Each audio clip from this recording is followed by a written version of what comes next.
just saying, yeah. So I was just saying it's very ecumenical for a group like the Choson Historical Society to invite someone like me, China scholar who's really an interloper in the field of China, in the field of Korean history.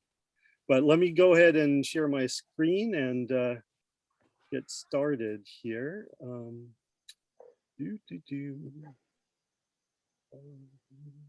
Slideshow.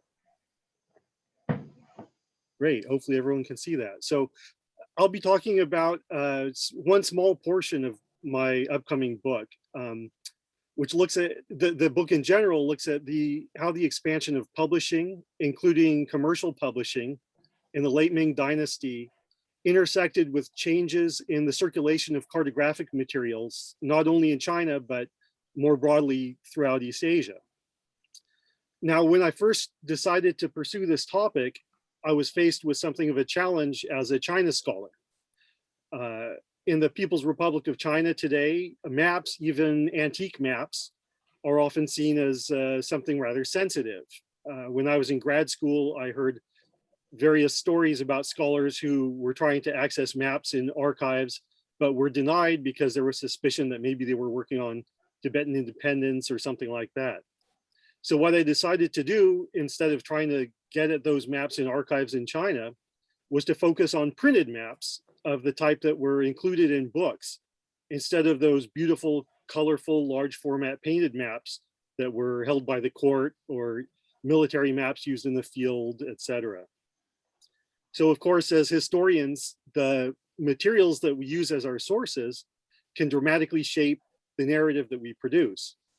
Those colorful and imposing large maps have attracted the most attention. I mean, I've got tons of coffee table books of them on my shelf, but most of those maps were unique manuscripts or things that had very limited circulation. So I turned instead to these sorts of sometimes crudely produced woodblock prints that were used as illustrations in mass-produced books. These woodblock printed maps are often pretty ugly. I haven't seen anyone yet trying to make a coffee table picture book out of them. But these were the maps that the average reader could look at in the 15 and 1600s. And importantly for my purposes, when I was doing my research, they're the kind of maps that survived in mass-produced books that are relatively easy to access outside of China. So a side effect of seeking sources that were available outside of a regime of information control was that by focusing on these types of published materials and their textual context, I ended up exploring an arena that I think expands our understanding of the formation of cartographic discourse in the 15 and 1600s, not only in China, but in neighboring countries, such as Choson Korea, where many of these books also circulated. So I looked at books in genres ranging from geographical analysis of the Confucian classics to military affairs, even Buddhist history. And the sorts of questions that I'm interested in, examining the relationships between social, political, and intellectual trends and developments in cartography, are really more about cultural history than analysis of depictions of the Earth's surface per se. But before I get to that, let me just outline what I mean when I talk about the late Ming publishing boom. When I say publishing boom, I don't mean the invention of a new technology followed by an explosion of books, as the term is often understood when you apply it to Europe after Gutenberg, for example. In fact, the Ming publishing boom took place without dramatic technological changes. Maps published in books were almost always drawn on the basis of old maps and textual data. There were classic works from the Song dynasty, supplemented by a number of path-breaking works published later, that formed the sort of core reservoir from which the majority of later printed maps were copied or reconstituted. Let's take a look at this map. It looks strikingly modern, right? It's laid out on a grid to show distance between places and to maintain a consistent scale. The book has a systematic key to the symbols it uses. It's an illustration of Zhejiang province from the 1566 edition of the Guangyutu. But how new is this really? The use of a grid like this goes back hundreds of years. The earliest surviving example is from all the way back in the 12th century. This is a close-up of a rubbing on, made with ink on paper from a map engraved in stone. You could think of that big stone slab as sort of a very heavy printing block, more durable than a wood one. A number of years ago, I worked with David Mumford, a mathematician, to publish an analysis of this map. But in any case, the methods that were used for creating a map like this were already centuries old, even if we don't have very many examples of them still surviving today. This book, the Guangyutu, is itself based on a manuscript map that was much older, but is now lost. So one thing that makes this a symbol of the late Ming publishing boom is not the modernity of it, but the fact that he's taking a very rare manuscript, something that was large and difficult to transport, basically something where you had to go to it, and turning it into a mass-produced work that could be purchased and taken anywhere. And very importantly, these images are now nested within text that contextualizes the maps. I mean, each of these maps is followed by essays in the book, adding information about military defense and so on. And later editions include more information about foreign countries as well, such as this exotic territory. So the changes we see in the late Ming are not so much in the techniques used to create maps or new surveys of the land, but rather the way that maps are deployed. It became much more common to include maps in books, and the sheer number of maps in circulation proliferated. This is related to a larger phenomenon, which was the general increase in illustration during that period. Illustrations were being added to all kinds of books, including fiction. Now, another thing that is symbolic of the late Ming publishing boom is this: lots of crummy reprints. So this is the Guangyutu again, the map of Zhejiang province, but from a commercial reprint after the author had died. Let's look side by side at some of the details. So you can see the scale is starting to get distorted. It seems they're almost losing track of what's a cloud and what's an island. So when we see the pinnacle of cartographic penetration into popular works, we also see quite often a decline in terms of the quality of reproduction. And it also means that as scholars of cartography, we can't jump to conclusions based on the quality of the maps in the edition that we happen to be looking at. So many books had multiple reincarnations, often outside the control of the original author or illustrators. Now, it became more common in the late Ming for many types of publications to include cartographic elements. They range from high quality encyclopedic works with very heavily illustrated geographic sections to local gazetteers, which are books about the history, culture, and administration of some local place. These gazetteers have been published for a long time, but in the late Ming, they start to include a greater variety of maps. You could find even in the same gazetteer, one perspective showing the administrative buildings in the schools, another that just shows all the Buddhist temples, maybe a time series that shows the development of the area over the centuries, depiction of the center of town in sort of a blueprint format. Really, when you look at gazetteers of late Ming dynasty, you can't be surprised by all kinds of amazing maps turn up in that period. Now, books about military affairs changed in this period to reflect contemporary events. First, focusing primarily on the Mongols, the threat up in the north, then on Japan, which was blamed for an epidemic of coastal piracy, later the Jurchens in the northeast. And each change in regional focus created a sort of a miniature cartographic tradition with later books on the same topic copying their maps. That's the same map reprinted in several different late Ming works discussing Japan. Now, today, some might call this plagiarism, but that's an anachronistic way of looking at it. Well, there's an old Chinese saying, "Tianxia wenzhang yi da chao." Basically, everything under heaven is copied from somewhere else. And there was a Ming author who wrote in response to someone saying his maps were just copied from an earlier book. He said, "Maps reflect the land. How dare I make them any different?" Now, Even before the publishing boom, there was a range of contending cartographies deployed for different purposes and often serving as emblems or shorthand for various ideological perspectives.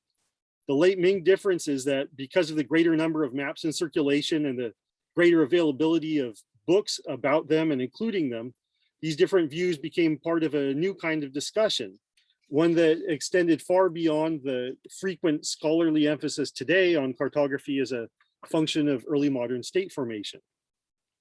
Let's look at one work that illustrates the essence of the status of cartography in the late Ming publishing boom.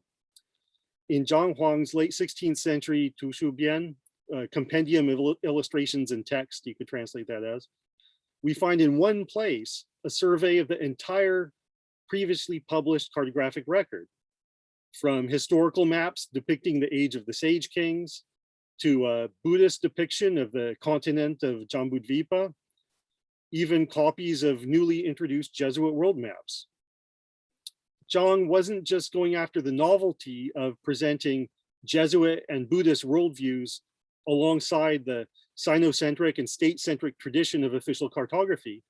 He used these maps as illustrations for his discussion of larger themes, debating the foundations of different worldviews and offering one of the earliest serious considerations by a non-convert of the Jesuit claims about the form of the earth. Of the hundreds of maps he prints, not a single one is original. Everyone is reprinted from some earlier source. Late Ming society was a dynamic and fractured intellectual landscape, and that's reflected in cartography. Looking at the example of world maps, scholars who had never traveled beyond the Ming frontier, who didn't necessarily have systemic conceptual tools for evaluating these radically different claims about the nature of the outside world. They often maintained the cartographic traditions that accompanied the textual canon of their intellectual group. The tradition of administrative cartography placed the Middle Kingdom at the center of a rectangle, with the tributary states and barbarian tribes around the edges. In contrast, Buddhists portrayed an Indo-centric worldview, based in part on the travelogues of early Buddhist pilgrims who had traveled to India.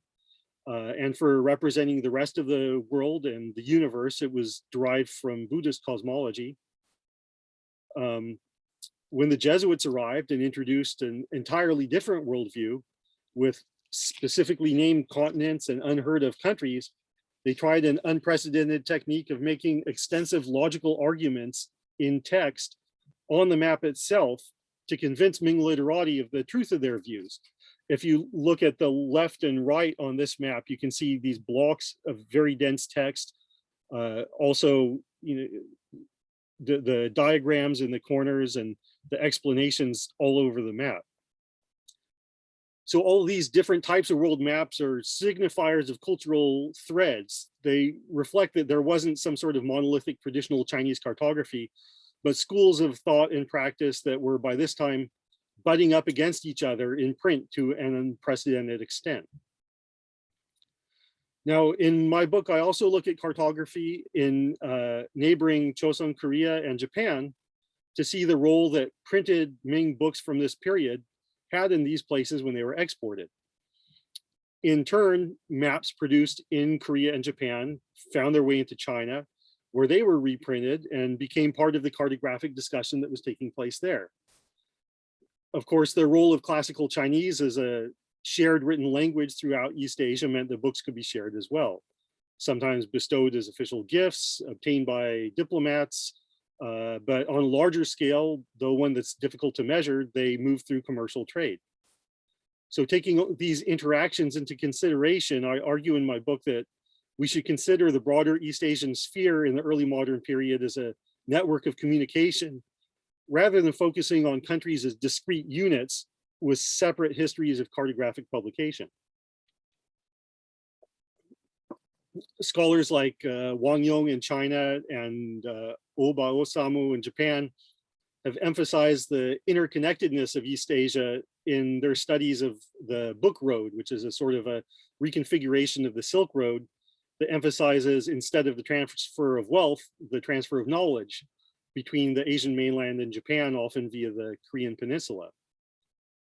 So I have a chapter in my book examining the relevance of Ming publishing on cartography in Choson Korea. So I'd like to talk about a couple of significant works that exemplify this exchange. And while I'm at it, I'll be emphasizing how historians of different countries in East Asia can work across borders to see how these developments moved around the region as a whole.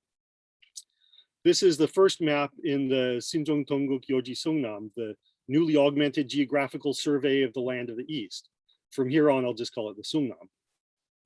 It was, of course, the National Gazetteer of the Choson state, first compiled in 1487, a version that is lost, but expanded in 1530 and reprinted a number of times. The particular example pictured here is from 1611. So the Sungnam is a vast collection of geographical, economic, and cultural information from all corners of the country. Although the data that it contains are local, its main precedents in terms of organization and structural philosophy are two Chinese works. One is the Fangyu Shenglan, the Best Views of the Realm by the scholar Zhu Mu, which was originally published in the 13th century, but was still a very popular and often reprinted book in the Ming Dynasty. It was a collection of literary samples from various different places, organized geographically, so that poets and authors could refer to it and use these passages to impart some sort of local color to their writing without having to travel to faraway places. The impact of this text on the Sungnam is hinted at right from the beginning in the compiler's use of the term Shenglan in the title, pronounced Sungnam in Korean. A more direct influence on the Sungnam comes from the 1461 Daming Yitongzhi, the comprehensive gazetteer of the Great Ming Unification, which King Songzong explicitly ordered the compilers to use as their model. His original edict calling for work to begin on the National Gazetteer said, the organization is to follow that of the Daming Yitongzhi in every respect. The administrative organization of the Sungnam largely follows the Ming National Gazetteer. I have the categories, in two columns here. Of course, there's a different scale of administration because of the relative sizes of the two states. And it's also important to note that the Korean work has some distinct features, such as a list of the prominent surnames in each prefecture and so on. But from this list, you get a sense of how the Sungnam borrowed its administrative focus and organization from the Daming Yitongzhi. Now, the maps in the Sungnam are pretty simple and crude, so much so that some have argued they were intentionally simplified for reasons of security. I published an article sometime back challenging that idea, which I won't get into in any detail right now, but suffice it to say that instead of comparing these maps to the large and more detailed works that represent the pinnacle of Korean mapmaking from the time, it's more appropriate to examine them in the context of other woodblock printed cartography, smaller line-drawn maps carved into blocks for max production. For example, we can compare them to the maps in the Ming National Gazetteer that served as the model for this work. In terms of style and level of detail, the similarity is pretty strong. So what does the Sungnam itself say about the purpose of its maps? It has a brief note that says, the general map in the first volume, the one you're looking at now, records the sacrificial peaks and streams, famous mountains, and major rivers. Each of the 8 provincial maps includes only the garrison mountains of the prefectures and counties. The maps are also supplemented with information on what lies in the 4 directions beyond the edge of the map. So here's a map of Chongcheong province from the Sungnam, and you can see how the text in the margins indicates what you would encounter if you continued in each direction. So all of this just goes to show that the nature of maps in the Sungnam shouldn't be evaluated in isolation. The book's production was partly a response to the Daming Yitongzhi, and indeed, when examined in that context, the appearance of these maps is really simply typical of woodblock printed books of the time. Now I want to come back to myself for a second so I can show something. Let me see if I can, I'll stop sharing the screen. Many of you will be familiar with these little manuscript atlases. The pages are sort of double folded. Careful, careful. See, I miss giving talks because I always brought props. But here you can see on this manuscript atlas, the colors added to the mountains, indications of towns, etc.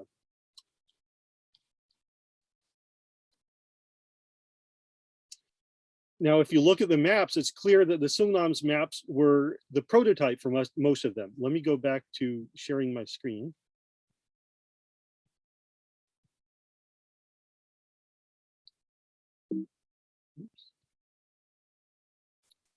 So now when I say that maps and atlases like this follow the precedent of the maps that had been printed in the Sungnam, well, here's an example. This is Chungcheong province as represented in this atlas. I've taken out the color because it's a little distracting from the comparison. But let's compare it to the map from the Sungnam. And if you look at the, aside from the way that the water is represented, it's clear that the map not only copies the general style, but in fact, the very specific arrangement of features in the way that their representation had been standardized in the National Gazetteer. Remember that the one on the right isn't a direct copy of the one on the left. It's a copy of a copy, who knows how far removed, probably from about 200 years later. So that consistency is really something.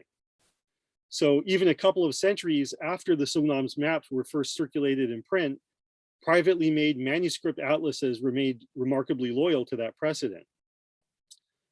As some of you probably know, Benedict Anderson talks about the importance of print capitalism and its intersections with Western colonialism in mapping Southeast Asia and creating the notion of nations with recognizable cartographic contours.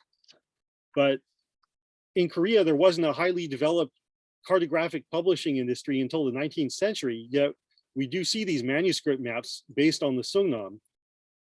The experience of Korea and elsewhere in East Asia shows that this sort of map as logo of the nation could in fact take shape without print capitalism. It's not to say that Benedict Anderson is wrong in what he says about Southeast Asia, but there's a limit to how these ideas, how portable they are. So we've seen how a Ming gazetteer influenced a Korean gazetteer, the Sungnam, which created a territorial vision of the Korean peninsula that later popular atlases continue to use in their own representation of the country and its provinces. Now let's look at an example of things going full circle, so to speak. We're going to look at a Ming publication that was based on an imported Korean atlas. So as I mentioned earlier, part of the Late Ming Publishing Boom involving cartography was the publication of books about frontier areas, the Mongols, the piracy along the coast, the Jurchens up in the Northeast. And in many cases, those who published books on these topics used maps as illustrations, generally copying them from some source that was considered to be authoritative. What sort of people wrote these books? One of them was Zheng Ruozheng, an important figure in the history of geography and military studies, although he's one who never really held high degree or office. He was hired as an advisor in the effort to fight coastal piracy in 1560. This is an illustration from one of his books on the piracy issue, showing fortifications on the Zhejiang coast from a perspective on land looking out towards sea, sort of a bird's eye perspective. He wrote a number of major works about military affairs and security, and one of the many short works he published was one called the Chaoxian Tushuo, or Annotated Maps of Choson. Now, the contents of maps, of books about security often change between editions. So in the course of my research, one day I was looking in the Harvard Yenching Library for various different editions of Zheng's publications.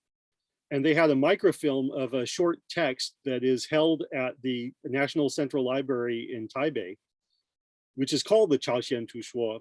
but was published in 1600, 3 decades after Zheng's death. This is the preface to that work, which gives a basic historical outline going back to Tanggun, and citing the diplomatic relations that are said to have existed as early as the time of the Chinese sage king Yu. Now, when this booklet was cataloged by the library in Taiwan, they assumed it was some version of Zheng Ruozheng's work by that title. After all, when the Ming became directly involved fighting Japanese forces in the Korean Peninsula in the 1590s, Korean maps became a subject of possible interest, not only for the military specialists, but for the educated layman who just wanted to keep up with current affairs. So Zheng's earlier work on Korea would have been, perfectly appropriate thing for a publisher in that period to maybe consider reprinting to fulfill that need. However, when I was looking at this, I realized that despite the title being identical to one of Zheng's publications, the contents are completely different. This Chaoxian Tushuo is a copy of a Korean atlas that was brought back to China and reprinted with slight modifications by someone named Li Chengshun, a Ming military official who participated in the mopping up operations that took place after the Japanese forces had withdrawn from the Korean Peninsula. It has no connection at all to Zheng, even though it's still cataloged under his name, both in Taiwan and at Harvard.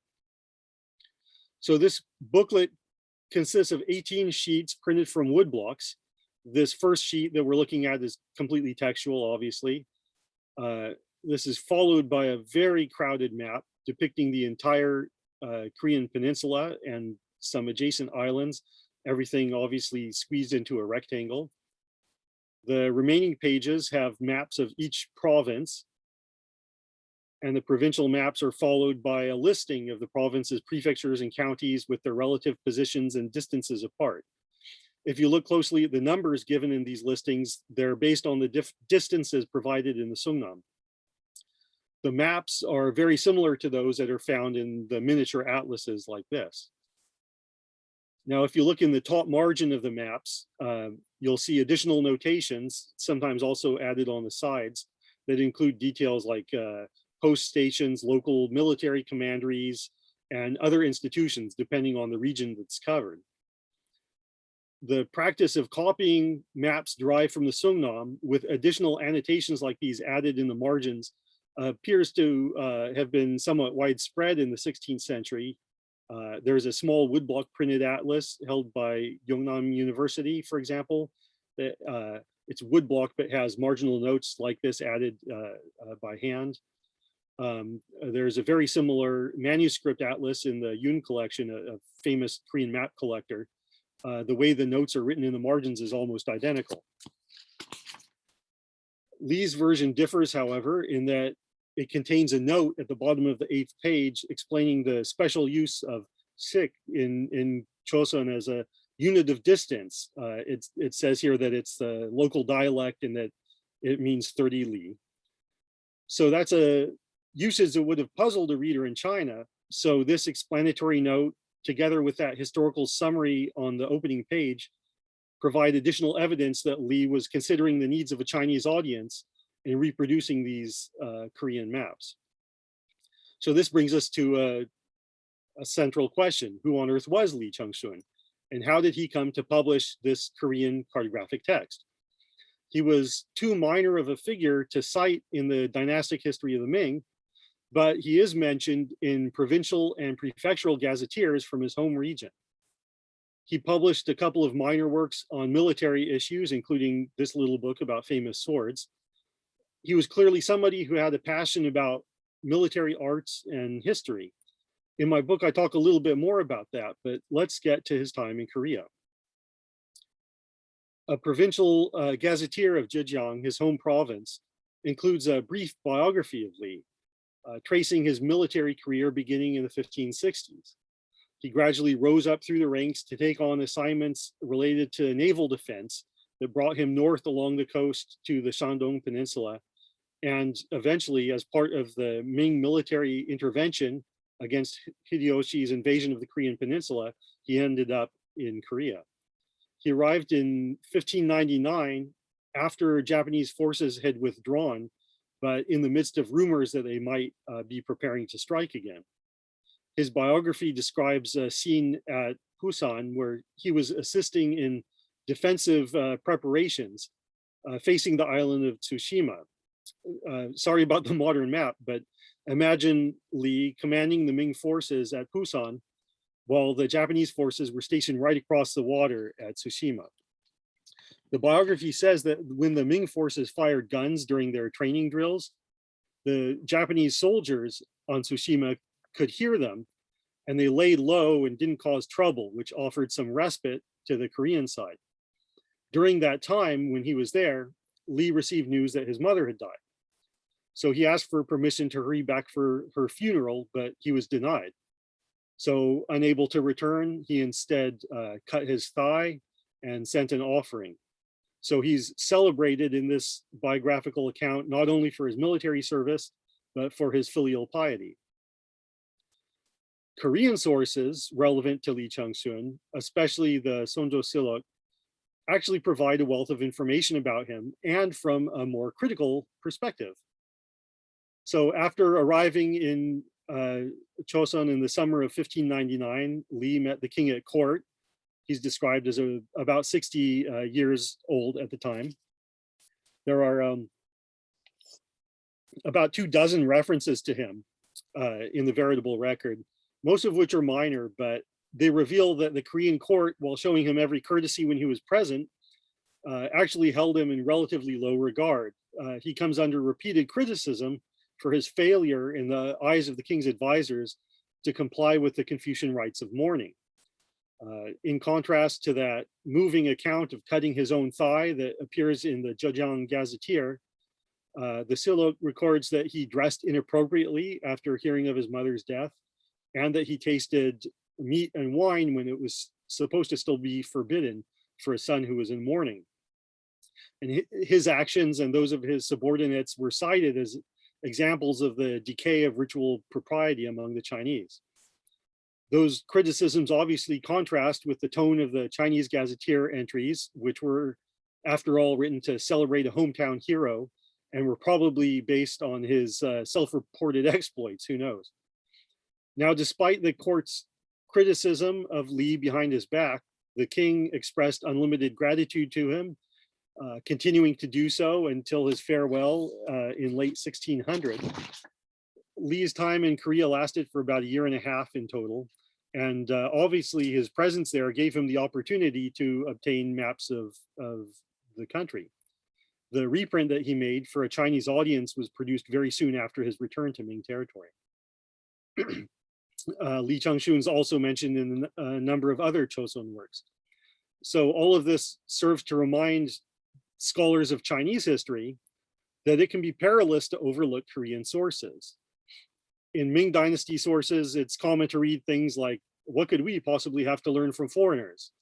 But it's more surprising to see historians of China hundreds of years later, basically operating under the same assumption that there isn't anything relevant to our studies in the historical record of neighboring areas. So I've talked about how printed works from the Ming Dynasty played a role in the development of Choson Cartographic culture, one profound influence being the use of the Ming National Gazetteer as the model for the Sungnam. In turn, the Sungnam's series of national and provincial maps set the precedent for miniature atlases that were sometimes printed, but much more frequently copied by hand until almost the end of the dynasty. And this was not a unidirectional flow from the powerful center to the periphery. We've seen an example of a military official bringing back a Korean atlas and reprinting it to give his fellow citizens of the Ming a better idea about the geography and history of the place that had recently played such an important part in China's diplomatic and military affairs. So historians of China, Korea, Japan, Vietnam, and other East Asian nations can better understand the trends that affected our own regions of interest by working together. You know, familiarity with Ming geographical and cartographic works can help elucidate the nature of a Choson text like the Sungnam, while attention to Choson publications can likewise help resolve questions surrounding Chinese works that made use of those sources for their information about the Korean Peninsula. Many of the visual and physical qualities of Korean woodblock printed cartography that sometimes we see interpreted as revealing uniquely Korean characteristics are, when viewed in broader perspective, actually common to woodblock printing elsewhere. I've been really lucky to have the help of colleagues like Mark Byington back when I was in grad school, our host Six, and other Korean scholars who have opened my eyes to resources that gave greater depth to my research in Chinese subjects. And hopefully I can offer a little something in return, because despite the natural and political barriers separating Choson Korea from its neighbors, it was never truly isolated. So why should we study it in isolation now? That's the end. Thanks.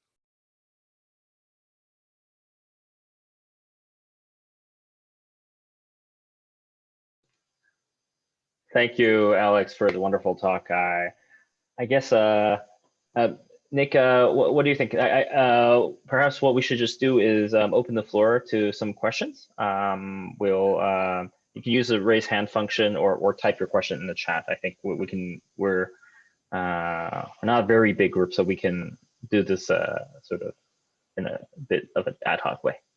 Yeah, no, I think that makes sense. Yeah, absolutely.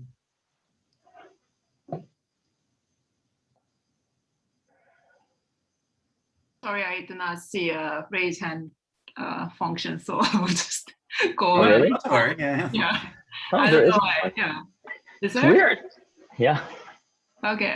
Yeah. So I was wondering whether you can explain a little bit more about the Ming reception of Choson maps, because I was interested. Chung Rojong already made Choson maps, and then after Imjin War, you already presented there was a clear changes or like update or whatever. So do you see it's more like a continuation of interest towards Joseon from already started from mid 16th century, or was it any like a particular changes in their interest before and after Imjin War? So yeah. Oh, one thing I forgot to mention, since most of us don't actually know each other, maybe Sohyo, can you also introduce yourself just briefly? Oh yeah, sure. So I'm PhD candidate at UCLA, and I'm a Ming historian. So yeah, certainly in the books that were published in the late 16th century, there's a different focus. It's sort of there's almost a sense of, I happen to come across this random map, and so I'm going to publish this very short thing using that map as an illustration about this country. The urgency of the situation completely changes after the 1590s, I think. And of course, the images change themselves. This isn't just a overview map. I showed that map from the Gwangyutu of the Korean Peninsula, and that map is used in actually several different books. They just copy it. They didn't really have access to anything better.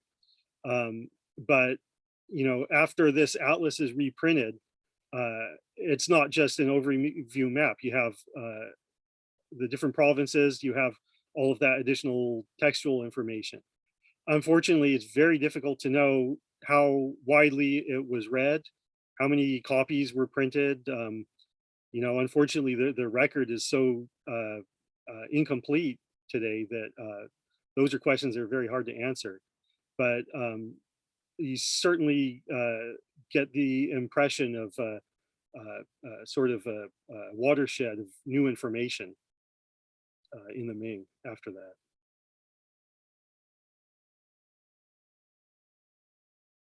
Right, next we have Dr. Schultz.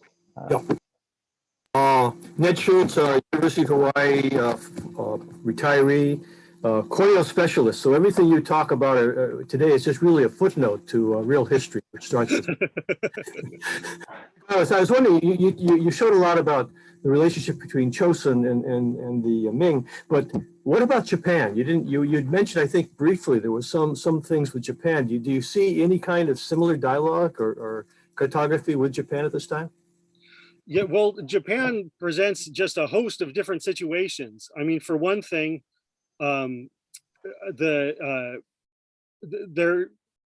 there's a lot more contact with European cartography. Japan's first maritime maps are basically copied from European maps. In my book, I have a whole chapter about this, but the impact of these late Ming publications is rather different. You have collections in Japan where they're curious about what China has been saying about them. And so they will reprint those maps and the text, which is often quite insulting, as you can imagine, especially stuff published during the period of piracy, right? But they, word for word, they copy it because they're collecting this information to, in essence, understand the way that China is looking at them. But you have just a dramatically greater contact with European cartography, even after the bans on explicitly Christian material. So Jesuit publications are largely banned in Japan at a certain point, but cartography was seen as something separate from the religious message of the Jesuits. And you do see copies of maps that look very much like Matteo Ricci's map continuing to be reproduced in Japan after the ban on Christian imports. There's, I talk a little bit in the chapter about Korean importation of maps from Japan. There was a little bit of that as well, but yeah, I'm starting to wander. Sorry, I don't know if I've answered your question. Okay.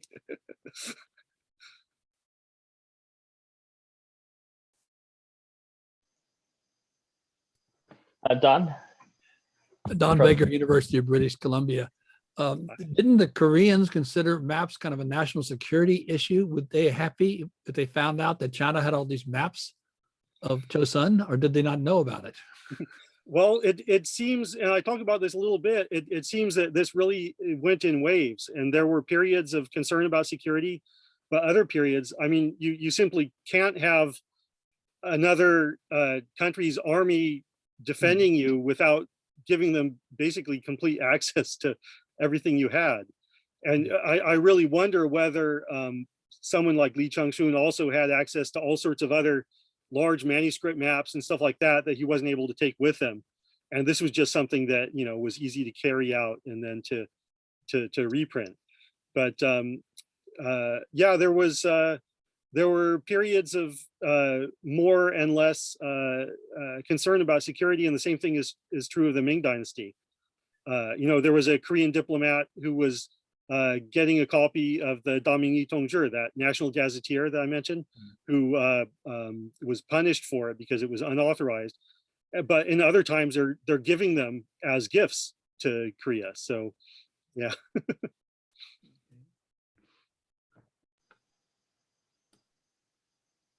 Next, we have Wayne. Hi, I'm Wayne from Wayne. Teaching. Yeah, Alex, it's so great to see you. That was one of the best talks I've heard in a really long time.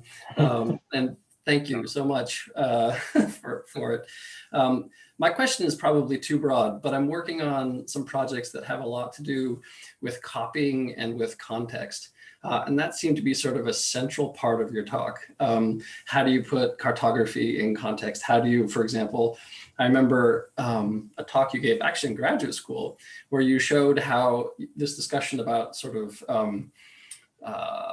military issues and how Chosun maps might not have been were made rougher because of military issues. And you said, yeah, but if you read the context, the stuff on the side of the map, you could tell that that wasn't really the case. They were giving really pretty precise sort of notations about where things were. So I wonder if you could talk a little bit more just in general terms about sort of copying and context. I mean, how do you define a context? You've expanded wonderfully sort of national context into sort of a more regional context, but I'd just love to hear you sort of think out loud about those two ideas.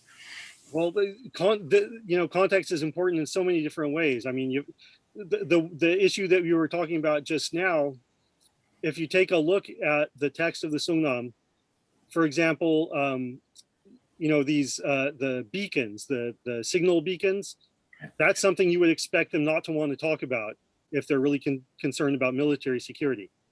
But you look in there and it says such and such beacon is 15 li to the southwest of whatever mountain, and it communicates with the next beacon, which is located in such and such a place.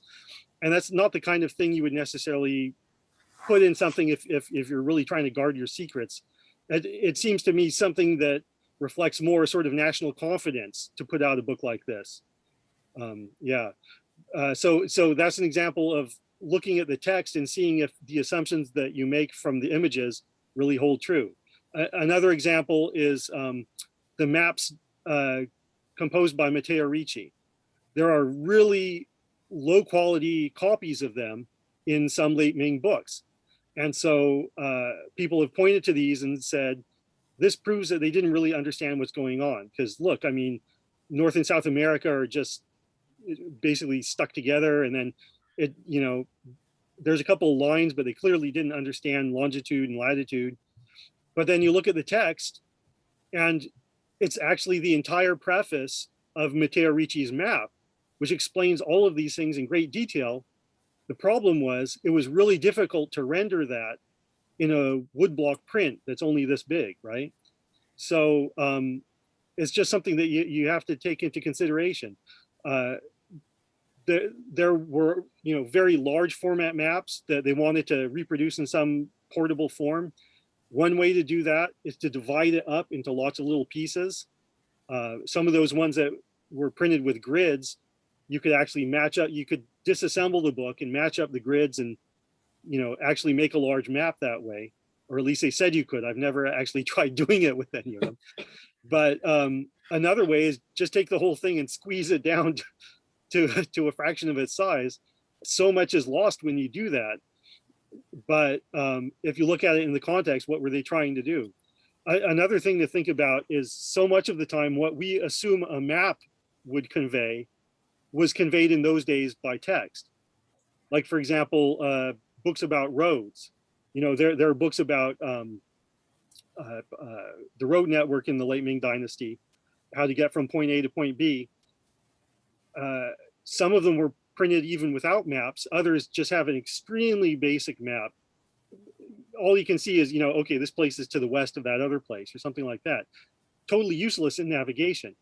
All the details were in the text. So, it'll say, you follow such and such road so many li and you'll get to wherever, etc. So we have to sometimes shed our assumption about what a map is for and what the text is for. Another aspect of context. Yeah, no, that's fantastic. It seems like there's a interesting relationship back and forth between sort of the context that helps to produce the map, the desire to say shrink a map down, but then that creates another context where it's hard sometimes to read the text to understand exactly what's in there. So then you just look at the picture and you leave the text aside, and that gives you a whole different sort of meaning for what the map is meant to do or might suggest about some particular location. Right. And with all of this reprinting of maps, sometimes you even get nostalgia. I mean, local gazetteers would sometimes, like as you go through looking, maybe in the mid 1500s, they had one very basic map. A couple decades later, they come out with a new gazetteer that has a new, better map. The next gazetteer says, here's that better map, but you know what? Let's look at that old map again, because this shows us, something about the history of our city. Right.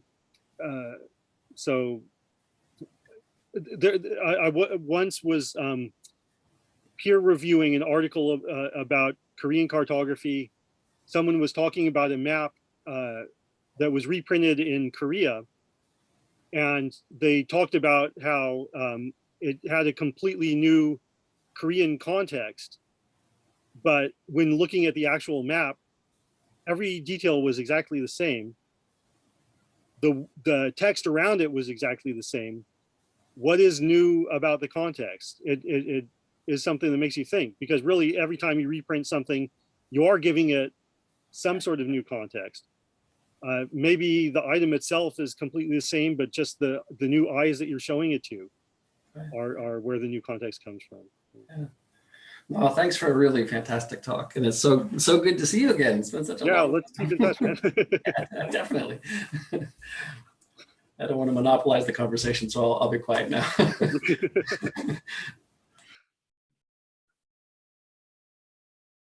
So we have a question from Hyokwan, and then Maya. So Hyokwan and then Maya. Yeah. Hello, hi, I'm Hyokwan, currently at Johns Hopkins.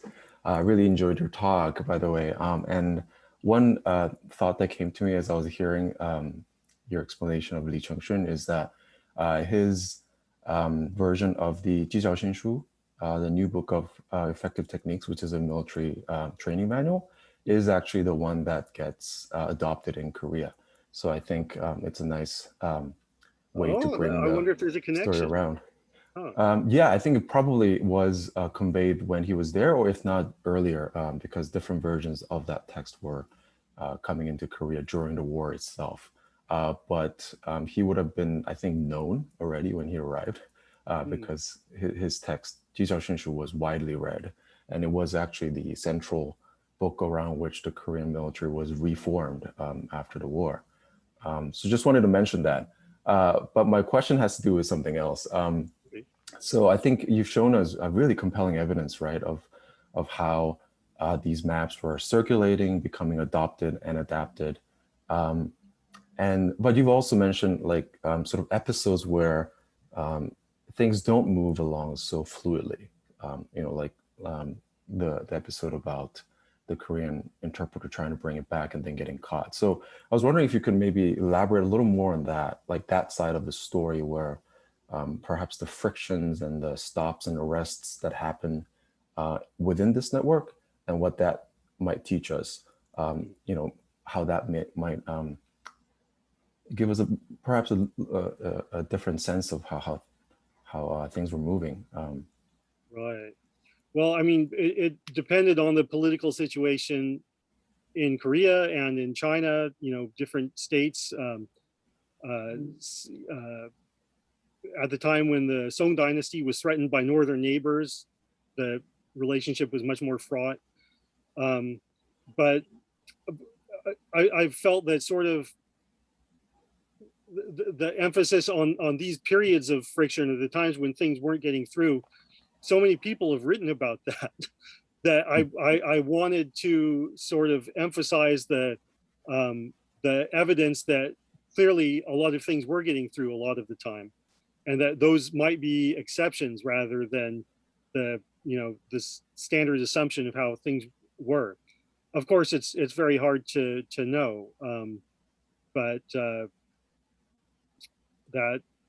that's my impression, that despite these instances of higher tension or periods of you know, concern about security, that more popular books, not necessarily, you know, maps with details of the capital or something like that, but popular books that use maps as illustrations were much more widely circulated. Thank you. We have Professor Stiller, and then Sonia after. Yeah. Okay, I'm trying to open my video. Okay, hi. Maya Stiller. I teach Korean art history at the University of Kansas. I found your talk really fascinating. I'm really interested in maps, and in the book that's coming out later this year, I talk a little bit about late Joseon maps. I don't know much about early Joseon maps, to be honest. And what I found looking at the provincial maps is that if you look at, you showed this little hand map, right? So the late Joseon ones, they're super long, but only a very small portion is actually the maps. The rest is just text. And the conclusion I make in my book is that people weren't really looking at the map for information, but they were looking at the text. That was the actual focus. And so I was wondering about looking at Ming Dynasty and early Joseon maps, if you found any difference in terms of like the proportion between visual information and textual information. Thank you. Yeah, so I mentioned that book by Zhang Huang, that encyclopedia. It's got the geographical section alone is 2,000 pages. And it's every map has extensive text, all sorts of information, maybe discussing where it came from, the things it portrays, the ideas behind looking at the world in that way. And almost contemporary to it, there's another book called the Sancai Tu Hui, which is another encyclopedia, but it's like the Cliff's Notes version. And basically they just greatly reduce the text, and the proportion of images is much, much higher. And what you find is that it seems to be a lot more popular of a book at that time. So the popularity of the imagery in something like that was obviously its selling point. The reproductions are much more crude than in the Tushu Bian, but maybe it was just something that was cheaper and more easily available. I don't know, but you see an awful lot of reprints of it. And it was popular in Japan as well. There was even a Japanese book, the Wakan Sansai Zue, which is sort of based on that, takes the same title and copies a lot of the text from it. So I guess it's almost the opposite of what you're describing with the late Choson ones, which are where it seems that the text is dominant. But yes, it depends on the context, whether the maps are illustrations of the argument, or are the maps the central reason for the publication. In this one, there's nothing but maps. All the text is what's on the maps. There's nothing else. So yeah. Thank you.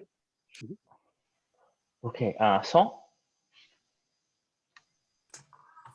Yeah, Dr. Akin, thank you very much for your wonderful talk. I really enjoyed hearing and watching all these fascinating maps that you presented us, showing these kind of miraculous, very interesting connections that connects between Ming society and Choson society.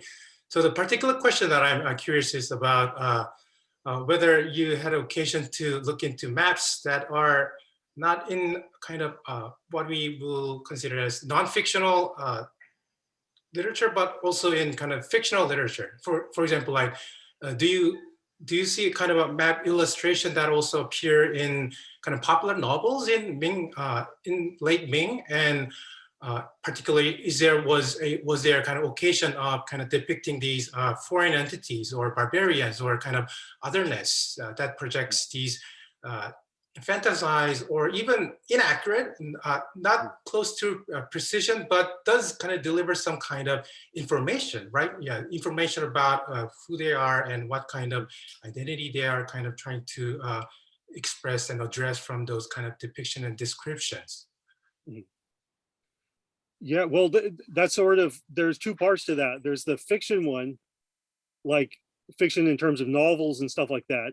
I've only seen maps used like much, much later for that kind of thing, like to depict whatever imaginary place that's depicted in the novel. If there were ones like that from the Ming, I would love to know about them. I haven't seen any myself. But in terms of people and places that were fictitious but were thought maybe to be real, yeah, certainly there's, I mean, there's that text, the Shanghai Jing, which talks about all these mythical places, you know, the land of the one-eyed people, etc., the country governed by women, and so on. And that popular book that I mentioned a minute ago, the Sancai Tu Hui, is full of illustrations of, you know, the inhabitants of those kinds of places and stuff like that. In terms of maps, yeah, you have some maps, and in Korea, of course, there's a whole genre, the Chonhado, that sort of depicts the central island and then the ring of land around it. And all of these mythical countries are stationed either on that outer ring or on various different islands. But you know, your question really makes me curious about fiction. When is the first time someone creates a map of the imaginary place that they've described in a book. I don't have the answer to that, but I'm very curious to learn about that. Thank you very much. Sure. So I have a comment and a brief question, I guess, or maybe really just an observation, and it's something that when I was doing my dissertation, at one point I thought I would write a chapter about what did people in Ming actually know about Korea, and try to say, well, let's see what exists in Ming maps. And I also found the Chaoshan Zhuzhuo, but I had no idea that it was miscatalogued. So I'm glad I didn't write that chapter, because it would have been based on erroneous assumptions. But nonetheless, I would say that what's intriguing is that there is knowledge of the peninsular form of Choson, right? The something that vaguely resembles what we're used to in terms of the Korean peninsula as contours. But in many Ming period maps and later maps, and even Jesuit maps and European maps for a long time, the basic form of the Korean peninsula is sort of just wrong, right? I mean, it's sort of this dangling appendage. I mean, I wish I had an image, but if, for example, in the Guangyu, I think that you showed Korea is sort of this blob, and then there's another version where Korea's this sort of appendage. But there is knowledge of sort of the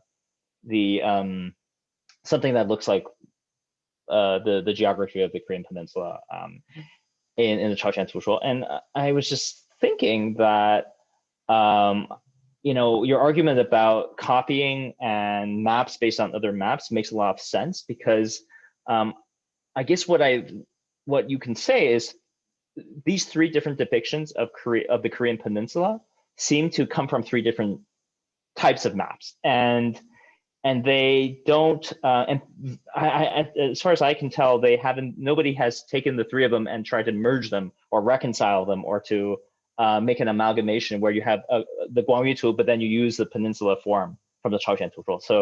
So it's sort of I guess what I'm trying to say is these forms kind of follow the trajectory of the copying, and I'm just wondering if you think that my hunch is at all plausible. Well, or if you've seen maps where they've tried to reconcile the three different. There seems to have been a lot of carelessness about that. I mean, I was just trying to find it in my slideshow, that one of the Buddhist maps published in the late Ming, it actually showed Korea as an island, right? And then another one of them showed it very, crudely as a peninsula. But, these are two maps published about the same time. Yeah. And those kinds of details were just not at the top of people's minds a lot of the time. And there was also a sort of a mistrust of any information about foreign countries. I mean, when the Jesuits were there and they said they came from this far off place called Europe and everything, there were some who depicted Europe as just an island off the coast, and who said they were obviously lying because they were trying to hide how close their homeland was to Ming territory, because they were planning to invade, or things like that. So that may be another thing that changes after the Imjin War, is that Korea gets a much more solid place in terms of representation. But I mean, you really have to look at maps from like the mid 1600s to see if it sticks. Yeah. My sense is that it doesn't. I know there's a Qing map that sort of takes the Chaoshan Zhuzhuo form, but that's a Manchu map with very few. I don't even think it has Chinese characters on it. But the sort of what's circulating in late imperial China, I mean, I think it's more like the Guangyu or the Buddhist map where Korea's an island, or it's taking from the Jesuit map. So it seems like my impression is that it doesn't stick. And it's interesting that these representations exist in parallel. And it's, I guess this bothers us because we have Google Maps and we're, for the late imperial Chinese audience, that's not really, like you said, it's maybe not their concern. I think, Don, you had wanted a question. I think maybe what we can do is take a few last questions, because we are getting close to the end, and maybe at least to put the questions out there. So if Alex, you can hold off on responding right away, let's just collect the last few questions and yeah. And one thing I'm just going to do is just share the screen of your upcoming book, since we didn't get to pitch it, and just to have that up, but we'll still collect questions. Yeah. Sorry. Okay. Please go ahead. My question is, I've seen some Korean maps that deliberately show Korea, it's like a map of the world. They show Korea larger than Japan. It's like they're saying, China's in the center, China's biggest. In the scale of not geographic size, but cultural importance, Korea's next, and then Japan, maybe physically bigger, but we don't want to show them that way. Do you see that kind of thing in China as well? Is Japan shown as the actual size it is relative to Korea, or is it shown smaller than Korea?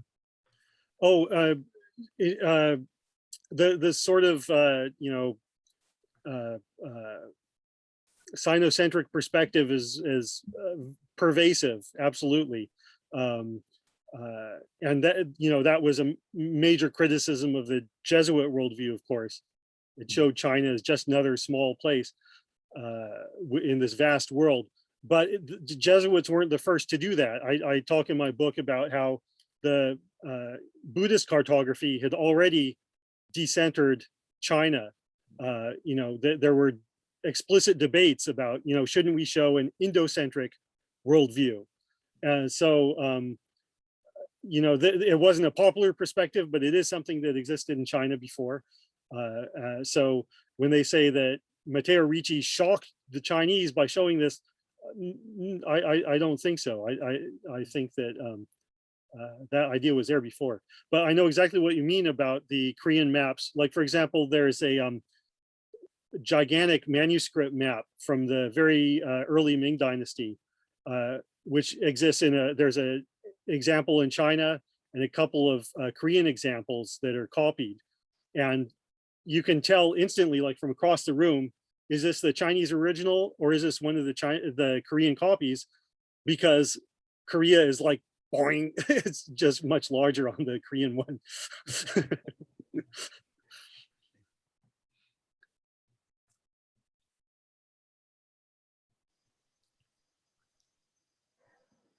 Okay. Nick, what do you think? Should we? It's around 4:15. Maybe I don't know if others. Is there any other questions? Hey. Yeah, let's collect the questions. Yeah. Okay, sorry. Yeah, I shouldn't have jumped into answering them. No problem. Hi, Alexander. My name is Brian Smith. I just wanted to turn on my camera, say hello to you, and say thank you for the talk. I'm on the board of directors with Wayne, Ned, Ed, and Mark for CISC, the Cambridge Institute for Study of Korea. I'm a bit of a neophyte in this area. I'm kind of the businessman that they brought on for the board of directors, but I just wanted to say, love maps, especially ancient maps. So I found this really interesting. And despite being a newbie in the area, I caught a lot of what you were talking about. I found it very interesting. And so congratulations on making this an engaging topic, even for a beginner like myself. And thanks for the invitation. Thanks.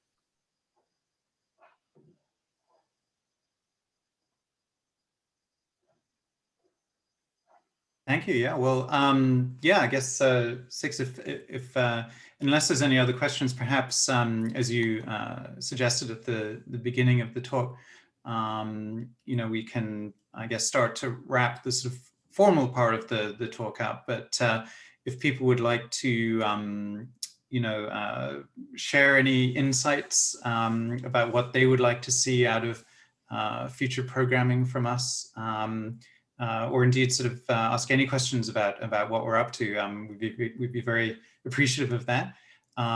We do have another talk already lined up in about 2 weeks. Indeed, the speaker is with us today, Dr. Sung-Yul Han. He's going to be giving a talk on Choson Jing. Oh, maybe you're going to bring, there it is. Brilliant, there it is. Informal Diplomacy in the Opening of Korea 1876. And that is on May 17th. At the same time slot, 3 o'clock Pacific. But yeah, unless you can think of any other sort of formal business. Well, we have to thank our speaker. I suppose there's that. Yes. Yes. All right. Thank you for the yes, thank you very much. Launching our initiative and the bring such an interesting talk for all of us to discuss on. You know, Alex, I hope you can, if you have a moment, to just stay behind, and then I think it'd be great if we can all chat.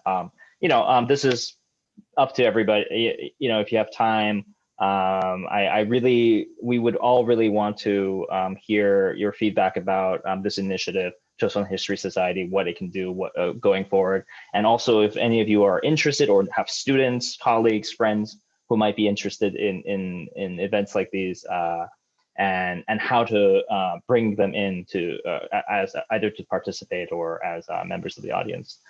These are the kinds of things we want to talk about once we end the formal part of the event. That said, I'm going to stop recording because once it's, you know, I also apparently don't know how to do that. Okay, here we go. Okay, 1 second.